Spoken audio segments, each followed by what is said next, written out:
আসসালামু আলাইকুম ওয়া রাহমাতুল্লাহি ওয়া বারাকাতুহু। বাইতুশ শরফ ইসলামী গবেষণা কেন্দ্র ঢাকার পক্ষ থেকে পরিচালিত আলোকিত জীবন টক শো অনুষ্ঠানে আপনাদের স্বাগত জানাচ্ছি। সেই সাথে পবিত্র মাহে মোবারক রমজানের শুভেচ্ছা এবং মোবারকবাদ জানাচ্ছি। আজকের অনুষ্ঠানে আমরা পবিত্র মাহে রমজানের বিশেষ সওগাত এবং বিশেষ উপহার আল্লাহর পক্ষ থেকে, আল্লাহ রসুলের পক্ষ থেকে ঈমানদারদের জন্য যেটা দেওয়া হয়েছে, সেই বিশেষ উপহার, সেই বিশেষ সুযোগ সম্পর্কে আলোচনা করব। সেটি হলো রমজানের তারাবি। আমরা দেখি সারা বছর যদি রোজা রাখেও সে রোজার পরে রাত্রে তারাবি নামাজ পড়তে হয় না, কিন্তু রমজান মাসে বিশেষ একটা আয়োজন আল্লাহর পক্ষ থেকে, আল্লাহ রসুলের পক্ষ থেকে, যে তারাবি নামাজ। এই তারাবি নামাজের গুরুত্ব কতখানি! আমাদের দেশে তো সমস্ত মসজিদে, প্রায় প্রতিটি মসজিদে তারাবি নামাজ পড়া হয়। অধিকাংশ মসজিদে আলহামদুলিল্লাহ এখন তো কোরআন খতমের ব্যবস্থা আছে। হাফিজ সাহেবদের পেছনে আমরা কোরআন খতম শুনি, খতমে তারাবি যেটা বলে। আর কিছু কিছু মসজিদ গ্রামেগঞ্জে হয়তো আছে যেখানে যাদের সময় নাই বা ব্যবস্থা নাই, তারা সূরা তারাবি পড়ে। আমরা এই খতম তারাবি যে পড়া হয় বা সূরা তারাবি পড়া হয়, এই তারাবি নামাজ সম্পর্কে আমরা আজকে শুনবো। আমাদের অতিথি, আজকে স্টুডিওতে অতিথি ঢাকা বাইতুশ শরফ মসজিদের দীর্ঘদিনের অভিজ্ঞ খতিব এবং ইমাম হযরত মাওলানা জাফর আহমদ সাহেব। তার কাছে অনুরোধ করব এ সম্পর্কে আমাদের শ্রোতাদের এবং দর্শকদের উদ্দেশ্যে কিছু কথা বলবেন। তারাবি নামাজ এ সম্পর্কে হাদিস শরীফের মধ্যে আল্লাহ রসুল ইরশাদ করেছেন, মান কামা রমাদানা ঈমানান ওয়া ইহতিসাবা গুফিরা লাহু মা তাকাদ্দামা মিন যামবিহি। আল্লাহর হাবিব ইরশাদ করেছেন, যেই ব্যক্তি ঈমান ও ইহতিসাবের সাথে রাত জাগরণ করিয়া কিয়ামুল লাইল করবে, ইবাদত করবে, নামাজ আদায় করবে, তার জীবনের পূর্বাপর সমস্ত গুনাহ আল্লাহ সুবহানাহু ওয়া তাআলা ক্ষমা করে দিবেন, মাফ করে দিবেন। আলহামদুলিল্লাহ। তো এই ব্যাপারে আমাদের মধ্যে সমস্যা কোথায়? আমরা অনেক কিছুকেই আনুষ্ঠানিকতার মধ্যে নিয়ে আসছি। যেই বিষয়গুলোর ভিতরে প্রথম স্থান ছিল তাকওয়া, পরহেজগারি। সমস্ত কিছু হইতে হবে আল্লাহর জন্য, আল্লাহর সন্তুষ্টি অর্জনের জন্য। সেখানে এখন আমরা তারাবির নামাজকে একটা আনুষ্ঠানিকতা মনে করতেছি, এবং দেখা যায় অনেক জায়গাতেই মুসল্লিদের মধ্যে থেকে আওয়াজ আসে, এত দেরি করে কেন, এত বিলম্ব করে কেন? অথচ তারাবির শব্দটার মানেই হচ্ছে যে বিশ্রামের সাথে, আস্তে আস্তে, ইতমিনানের সাথে রুকু সেজদা করে নামাজ আদায় করার কথা বলা হয়েছে। অথচ আমরা সেটা একদম ভুলে গিয়েছি। এই জন্যে মাহে রমজানে যে প্রস্তুতিটা, সে প্রস্তুতিটা থাকতে হবে প্রত্যেকের সম্পূর্ণ আলাদা। অন্য মাসের সাথে সম্পর্ক থাকবে না, যেহেতু অন্য মাসের সমস্ত রুটিন পাল্টে যাবে। যেহেতু রমজান এসেছে, এখানে রাত জেগে ইবাদত করা, তারাবির পরে আবার তাহাজ্জুদের সময় হবে, তাহাজ্জুদের সময় হলে দীর্ঘ সময় তাহাজ্জুদে কাটাতে হবে, এরপরে সেহরি খেতে হবে। কাজে এক এক করে প্রত্যেকটা ইবাদত, এগুলি সেহরি খানাটাও ইবাদত, এগুলি হিসাব করে করে আদায় করতে হবে।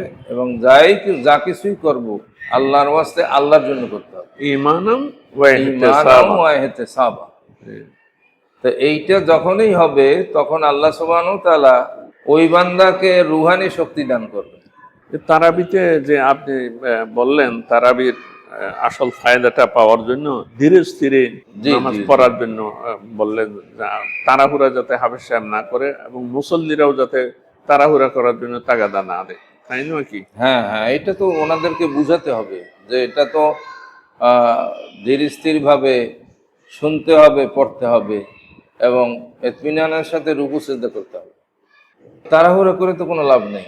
কারণ আমার ইবাদত, আমার বন্দেগী, আমার যা কিছু, এটা যদি আল্লাহ তাআলা কবুল না করেন, তাহলে এর দাম কি, এর মান কি, এর মূল্য কি? আমাদের সব সময় সর্ব অবস্থায় এই জিনিসটা থাকতে হবে যে আমি যা কিছু করছি আল্লাহর কাছে কবুল হলো কিনা। তারাবি নামাজ রাকাত সম্পর্কে একটা কথা আছে, কিছু কিছু বিভ্রান্তি রাকাত ছড়ানো সম্পর্কে হয়। যে বর্ণনার কথা বিশেষ করে বলে একটা শ্রেণী, আসলে এইটা কোনো বর্ণনা না। আসলে রাসূলুল্লাহ সাল্লাল্লাহু আলাইহি ওয়াসাল্লাম ওইভাবে জামাতের সাথে কখনো তারাবি পড়েন নাই। বিচ্ছিন্নভাবে সাহাবায়ে কেরামরা তারাবি পড়তেন। আর ওমর রাদিয়াল্লাহু আনহুর জামানায় উনি একদিন মসজিদে প্রবেশ করে দেখলেন যে আলাদা আলাদাভাবে বিচ্ছিন্নভাবে পড়তেছে। তখন উনি বললেন যে আমি চাচ্ছি তোমাদেরকে একটা ইমাম ঠিক করে দিয়ে একটা জামাতে শরীক হওয়ার জন্য। কাব রাদিয়াল্লাহু আনহুকে দেখাই দিলেন যে উনি তোমাদের ইমাম হবে, তোমরা ওনার পিছনে নামাজ আদায় করবে, এবং এটা নামাজ হবে 20 রাকাত। তো যেহেতু আমাদের তো দলিল হচ্ছে কোরআন, হাদিস, ইজমা, কিয়াস। ইজমায়ে সাহাবা তো আমাদের বড় দলিল, তাই না? জি। এই জন্যে আপনার শুধু ওনার আমল থেকে উনি যে জারি করে গেছেন তাই না, সমস্ত আইম্মায়ে মাযাহিবিন যা এটা মেনে নিয়েছেন, সাহাবায়ে কেরামরা মেনে নিয়েছেন। এখন যারা দুই একজন আছে উল্টো পাল্টা করতেছে, ওরা যে দলিল দেখায় ওই দলিল সঠিক না। মূল বিষয় হলো আমাদের দলিল হলো ইজমা। সুতরাং ইজমায়ে সাহাবা আমাদের বড় দলিল। আমরা সেই জন্য ওই সময় 20 রাকাত পড়ার জন্য যে ব্যবস্থাটা করেছেন তার মধ্যে এই ব্যবস্থাটাও আছে যে আপনার এই নিয়মে পড়লে 27 তারিখে আপনার কোরআন শরীফ খতম হবে এবং খতমের একটা আলাদা সওয়াবও আমরা পেয়ে যাব। আলহামদুলিল্লাহ। তো রমজানের বিশেষ ইবাদত হিসেবে আমরা তারাবি নামাজ পাই, এবং তারাবি নামাজ আমরা হুজুর তো বললেন, খুব জোর আলো ভাবে বললেন যে তারাবি নামাজ 20 রাকাত, এবং 20 রাকাত পড়লেই 27 দিনে এক খতম কোরআন শরীফ পড়া শেষ করা সম্ভব হবে। যদি কেউ এখান থেকে কম পড়ে 8 রাকাত বলে, তাহলে 8 রাকাতে তো পুরা রমজানে এক খতম কোরআন শরীফ শেষ হবে না। অথচ কোরআন শরীফ নামাজের মধ্যে শেষ করার একটা রেওয়াজ এবং একটা সুন্নত ট্রেডিশন সেই ইসলামের শুরু থেকে চলে আসতেছে। আমরা এই রমজানের তারাবিকে আমরা যাতে উপলব্ধি করতে পারি, যথাযথভাবে হুজুর তাগিদ দিলেন যে ধীরে স্থিরে যাতে পড়া হয়। তারাবি শব্দটার অর্থ হলো শান্ত, শান্তভাবে আরামের সাথে বিশ্রামের সাথে যে নামাজ পড়া হয়।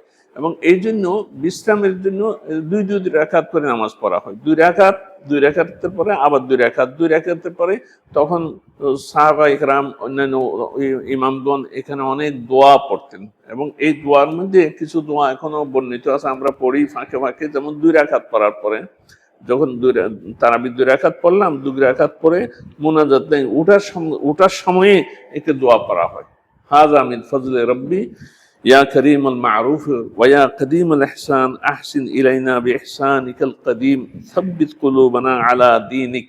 হাযা মিন ফজলে রব্বি, আল্লাহ এই যে তারাবি দিয়েছো, এটা আমার প্রভুর পক্ষ থেকে আমার জন্য দয়া এবং অনুগ্রহ। ইয়া করিমুল মারুফ, হে মহানুভবতায় প্রসিদ্ধ, ওয়া কদিমুল ইহসান, আর যার দয়া অনুগ্রহ অনেক পুরানো, আহসিন ইলাইনা বিইহসানিকাল কদিম, তোমার যে পুরানো, তোমার যে শাশ্বত যে এহসান দয়া অনুগ্রহ আছে সেখান থেকে আমাদেরকে অনুগ্রহ করুন। সাব্বিত কুলুবানা আলা দীনিক, সবচেয়ে বড় অনুগ্রহ হবে যে তোমার দ্বীনের উপরে আমাদেরকে স্থির রাখা, প্রতিষ্ঠিত কায়েম রাখা। এবং 4 রাকাত পরে 2টা দোয়া করা হয়। দোয়াটা কি? সুবহানা জিল মুলকি ওয়াল মালাকুত, সুবহানা জিল ইজ্জতি ওয়াল আজমতি ওয়াল হাইবতি ওয়াল কুদরতি ওয়াল কিবরিয়াই ওয়াল জাবরুত, সুবহানাল মালিকিল হাইয়্যিল লাযী লা ইয়ানামু ওয়া লা ইয়ামুত আবাদান আবাদা, সুবহানাল কুদ্দুস রব্বুনা ওয়া রাব্বুল মালাইকাতি ওয়ার রূহ। এখানে আল্লাহ পাক সুবহানাহু ওয়া তাআলার মহানত্ব, বিরাটত্ব, মহিমা, এগুলোর এত সুন্দর সুন্দর বড় শব্দগুলো আরবি আনা হয়েছে যেগুলো বাংলায় অনুবাদ করা সম্ভব না। এই যে মনে করেন আল্লাহকে সেভাবে স্মরণ করা, নামাজের পরে আল্লাহকে নিজের চেতনার মধ্যে, মনের মধ্যে এনে স্মরণ করা, এটা একটা বিরাট সুযোগ এই তারাবির। এবং এই কথা বলা হয়েছে, আমিও সেই আল্লাহর প্রশংসা করতেছি, তারিফ করতেছি, পবিত্রতা ঘোষণা করতেছি যিনি কোনোদিন ঘুমান না এবং যিনি মৃত্যুবরণ করেন না, তিনি চিরঞ্জীব, তিনি পবিত্র, কুদ্দুস, রব্বুনা ওয়া রব্বুল মালাইকাতুর রূহ, আমাদের রব, তিনি ফেরেশতাদের রব এবং জিব্রাইলের রব।